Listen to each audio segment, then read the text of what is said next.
تو ہم آیت نمبر 20 سورہ نساء کی بات کر رہے تھے کہ اللہ تعالیٰ نے فرمایا اور اگر تم ایک بیوی کی جگہ دوسری بیوی لے آنے کا ارادہ کر ہی لو تو خواہ تم نے اسے ڈھیر سا مال ہی کیوں نہ دیا ہو، اس میں سے کچھ واپس نہ لینا، کیا تم اسے بہتان لگا کر اور صریح ظلم کر کے واپس لوگے۔ تو جیسا کہ حدیث میں ہے کہ جائز کاموں میں سب سے زیادہ ناپسندیدہ جو کام ہے وہ ہے طلاق، خاندان کا ٹوٹنا۔ اور ویسے بھی احادیث میں آتا ہے کہ وہ شیطان کے حوالے سے شیطان نے مجلس اپنی سجائی اور اپنے کارندوں سے پوچھا کیا کارنامہ بنا دے کر آئے ہو، کسی نے ایک کہا، کسی نے دوسرا کہا، پھر کسی نے آ کر کہا کہ میں نے میاں بیوی کے درمیان جدائی ڈال دی، جھگڑا کرا دیا، تو ابلیس نے اس کو بڑھ کر گلے لگا لیا، تم نے کام کیا ہے گویا۔ تو اس لیے اس حدیث سے ہی پتہ چلتا ہے کہ خاندانوں کا بگاڑ اور ٹوٹنا اور فساد اللہ تعالیٰ کو سخت ناپسند ہے اور شیطان کو بڑا پسند ہے۔ تو اس پہلو سے سب سے زیادہ ناپسندیدہ چیز تو یہ ہے، لیکن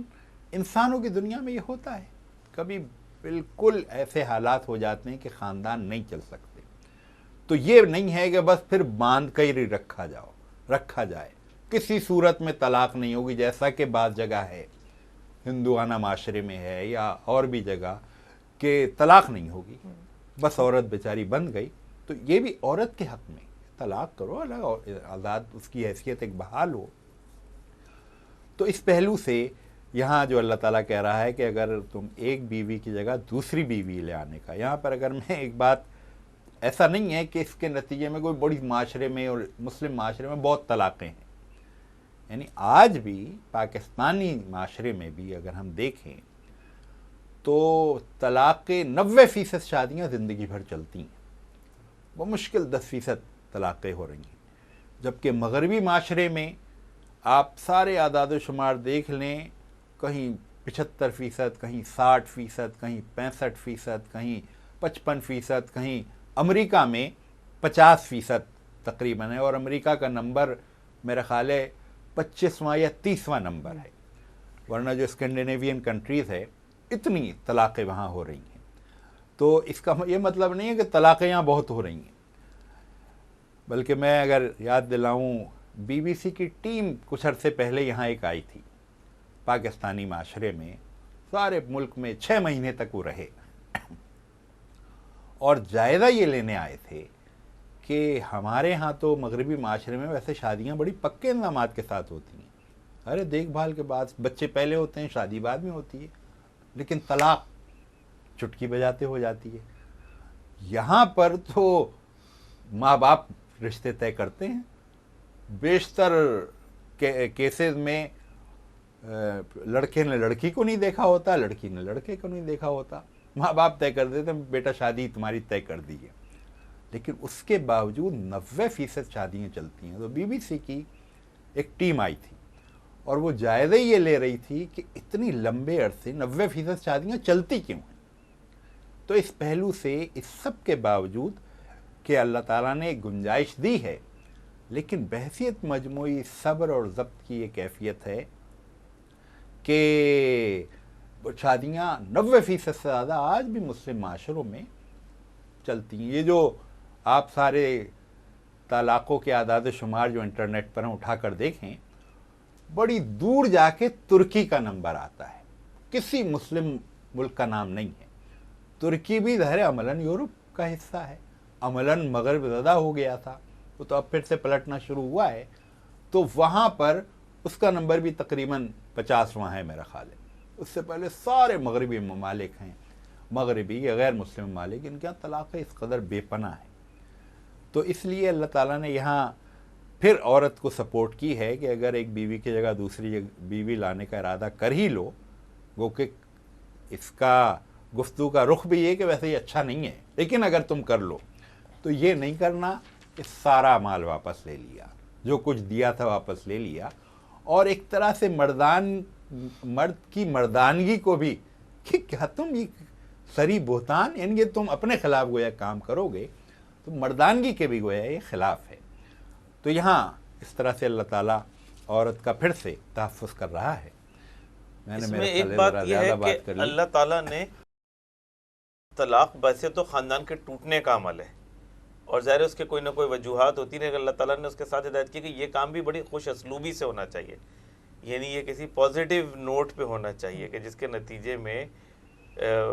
جو پوری خاندان کا یا فیملیز کا نظام ہے وہ برقرار رہے. تو یعنی اگرچہ اللہ تعالیٰ نے کہا ہے کہ یہ ناپسندیدہ ہے، لیکن اگر پھر بھی ہو بھی تو خوش اسلوبی سے ہونا چاہیے، اور اس میں مرد کو زیادہ ذمہ دار بنایا ہے کہ تمہاری یہ ذمہ داری ہے کہ یہ طلاق اگر ہو بھی تو خوش اسلوبی سے ہونی چاہیے، اور جو تمہارا رویہ ہونا چاہیے وہ دینے والا ہونا چاہیے، مطلب لینے والا نہیں ہونا چاہیے، اور اس کو خرابی پیدا کر کے نہیں ہونا چاہیے، بلکہ اگر ناگزیر ہے تو ٹھیک ہے، لیکن اس کا یہ مطلب نہیں ہے کہ اس کے نتیجے میں تم مزید کوئی بڑی خرابی پیدا کرو، بہتان لگاؤ یا اور کوئی چیز کرو یا مال روک لو. تو یہ کرو بھی تو خوش اسلوبی کے ساتھ کرو، اس لیے کہ تمہیں الٹیمیٹلی جواب تو اللہ تعالیٰ کو ہی جا کے دینا ہے، اور اللہ تعالیٰ ہر چیز کو نگرانی کرنے والا ہے اور دیکھنے والا ہے. جی آپ لوگ کچھ مزید اس میں؟ اسی حوالے سے جیسا کہ آپ لوگ نے ذکر کیا کہ ایک طرف تو جب اللہ تعالیٰ یہ کہتے ہیں کہ ایک برائی ہے تو دوسری اچھائیاں بھی ہوں گی، اس پہ نظر رکھو، تو طلاق کے رستے روکے گئے، لیکن رستے کو بالکل بند نہیں کر دیا گیا ہے. اور ہم دیکھتے ہیں کہ مغربی معاشرے میں جب طلاقیں ہوتی ہیں تو جس قسم سے ایک ایک چیز پہ بٹوارا ہوتا ہے اور لڑائی ہوتی ہے کہ یہ مال میرا اور یہ مال تیرا، اور اس پہ پورے کورٹ کی پروسیڈنگز ہوتی ہیں، وہ چیز ہمیں مسلم معاشرے میں نظر نہیں آتی. اور ہم نے دیکھا ہے کہ وہ لوگ جو کہ دینی ہوتے ہیں اور ان کی علیحدگیاں ہوتی بھی ہیں، وہاں بھی مرد پہ وہ ذمہ داری باقی رہتی ہے کہ وہ اپنے بچوں کے نان نفقے کے تحت اس گھر کو چلائے. اور اس حوالے سے پھر عورت کو ایک پروٹیکشن ملتی ہے جو کہ ہم دیکھتے ہیں مغرب معاشرے میں نہیں ملتی. وہ اگر عورت علیحدہ ہو جائے، ایک عورت کے طور پہ زندگی گزارنے لگے، تو پھر ایک سنگل پیرنٹ کے طور پہ جو اس پہ ایک بار اور ایک انبار اور ایک ذمہ داری اس پہ آ جاتی ہے، وہ اتنی گہری اور اتنی بھاری ہوتی ہے کہ معاشرہ اور خاندان اور بچے کی پرورش پہ بڑا گہرا اثر اس کا پڑتا ہے. 21ویں آیت پھر اللہ تعالیٰ فرماتا ہے اور آخر تم اسے کس طرح لوگے جب کہ تم ایک دوسرے سے لطف اندوز ہو چکے ہو اور وہ تم سے پختہ عہد لے چکی ہیں. یعنی یہاں پر پھر ظاہر ہے میاں بیوی کا جو رشتہ ہے وہ جو اللہ تعالیٰ نے قرآن نہیں فرمایا ہن لباس لکم وانتم لباس لہن، اس سے اچھی مثال دی نہیں جا سکتی. اس طرح جسم اور لباس کا رشتہ ہے کہ کس قدر ایک دوسرے سے واقف، جسم اور لباس جس طرح بالکل ہر چیز جانتا ہے لباس،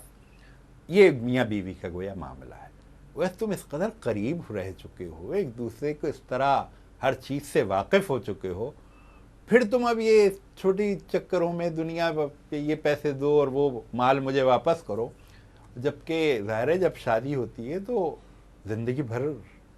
محبت اور رشتہ نبھانے کے عہد وفا یہ سب کچھ ہوتا ہے. لیکن تو اس لیے اللہ تعالیٰ اسی جانب متوجہ کر رہا ہے کہ آخر تم اسے کس طرح لوگے جب کہ تم ایک دوسرے سے لطف اندوز ہو چکے ہو اور وہ تم سے پختہ عہد لے چکی ہیں. تو اس کا بھی کچھ خیال کرو. یہاں بھی رخ مردوں کی طرف ہے، گویا مرد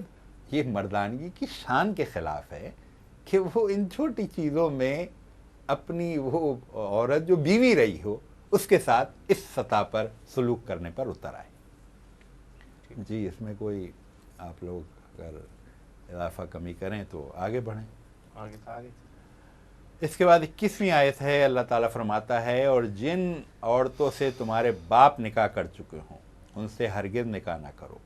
مگر جو پہلے ہو چکا سو ہو چکا. در حقیقت یہ ایک بے حیائی کا فعل ہے، ناپسندیدہ ہے اور برا چلن ہے. یہ بھی ظاہر ہے اس معاشرے میں تھا، لیکن یہ تھا دور جاہلیت، وہ جس کو لوگ کہتے ہیں رجت پسند اور بیکورڈ اور بالکل دقیانوسی دور. لیکن آج دور جدید میں کیا ہو رہا ہے؟ یہ سب کچھ ہو رہا ہے. یعنی بیٹا جو ہے وہ اپنی ماں سے وہ تعلق قائم کر لیتا ہے اور ماں اپنے بیٹے سے وہ تعلق گویا قائم کر لیتی ہے. تو اللہ تعالیٰ کہہ رہا ہے یہ بہت ہی بے حیائی کا فعل ہے، ناپسندیدہ اور برا چلن ہے. تو ویسے تو دور جدید اپنے آپ کو کہتا تو دور جدید ہے، لیکن اس کی ساری خصلتیں فرسودہ اور دقیانوسی اور دور جاہلیت والی ساری امنڈتی چلی آ رہی ہیں. جی یہ آیت نمبر جو 22 ہے اس پر کوئی یہی وجہ ہے شاید کہ اسی لیے سید قطب نے مغربی تہذیب کو خالص جاہلیت قرار دیا. انہوں نے کہا کہ مغربی تہذیب جو ہے وہ انسان کو ترقی کے بجائے خالص جاہلیت کے اوپر لے کے جاتی ہے, اور جو کچھ دور جہالت میں انسان کرتا رہا ہے بالآخر وہ اسی کی طرف جا رہا ہے. تو اس کا ایک حصہ میرا خیال ہے, اس کا ایک مظہر یہ بھی ہے کہ جس کی طرف قرآن کی آیات نے اشارہ کیا. ہاں ویسے تو مولانا مودودی نے بھی وہ جو کتاب کیا ہے جاہلیت اسلام اور جاہلیت میں جو جاہلیت خالصہ کی ٹرم دی ہے اس میں سارا مغربی تہذیب ہی اس تعریف پہ پوری اترتی ہے. تو آیت نمبر 22 پر تو کوئی بات نہیں ہے. تو آیت نمبر 23 اس میں جو اللہ تعالیٰ وہ رشتے جو حرام قرار دے رہا ہے ان کا تذکرہ کر رہا ہے.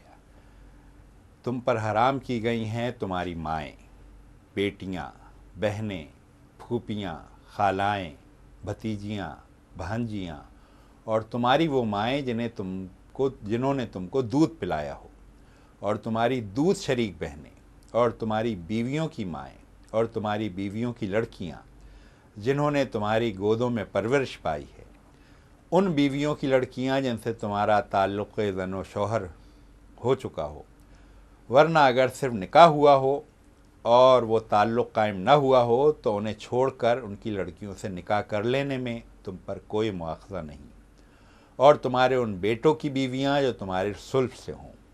اور یہ بھی حرام کیا گیا ہے کہ ایک نکاح میں 2 بہنوں کو جمع کرو, مگر جو پہلے ہو گیا سو ہو گیا, اللہ بخشنے والا اور رحم کرنے والا ہے. تو یہ آیت نمبر 23 میں, پہلے تو آیت نمبر 22 میں اللہ تعالیٰ نے ایک بات کہہ دی کہ جن عورتوں سے تمہارے باپ نکاح کر چکے ہوں ان سے ہرگز نکاح نہ کرو, گویا وہ بھی حرام ہو گیا. یہاں پھر اللہ تعالیٰ ان سارے رشتوں کا تذکرہ کرتا ہے, اور اس میں بہت سارے رشتے ایسے ہیں جو ابدی کبھی بھی حلال نہیں ہوں گے, ہمیشہ حرام ہیں. لیکن بعض رشتے ایسے ہیں جو ایک خاص صورت تبدیل ہوگی, جیسے جو 2 بہنوں کو جمع کرنے کا تذکرہ ہے, لیکن فرض کریں ایک بہن کا انتقال ہو گیا تو دوسری بہن سے شادی ہو سکتی ہے, یا طلاق ہو گئی تو دوسری بہن سے ہو سکتی ہے. لیکن اوپر جو چیزوں کا تذکرہ ہے وہ ابدی حرمت کے رشتے ہیں, یہ کبھی بھی گویا ان سے شادی اور نکاح نہیں ہو سکتا. اس سلسلے میں واضح ہے, احکامات ہیں یہ بالکل واضح ہیں. یہ 2 بہنوں کی بات ہے, اسی میں حضور صلی اللہ علیہ وسلم نے ایک بہن یعنی بھانجی اور بھتیجی کو بھی, یعنی اپنی بیوی کی بھانجی اور بھتیجی کو بھی, ان کو بھی ایک ساتھ جمع نہیں کر سکتے, اسی حوالے سے بھی. ہاں, اور اس کی مولانا مودودی نے تشریح جو یہ کی ہے کہ اگر ان میں سے ایک مرد ہو تو دوسرے کی اس سے شادی نہیں ہو سکتی, جی تو ایسے دونوں جمع نہیں ہو سکتے. یعنی یہ پھوپھی زاد اور خالہ زاد جو ہیں ان کو بھی حضور اکرم صلی اللہ علیہ وسلم نے احادیث میں اس کی تشریح کی ہے.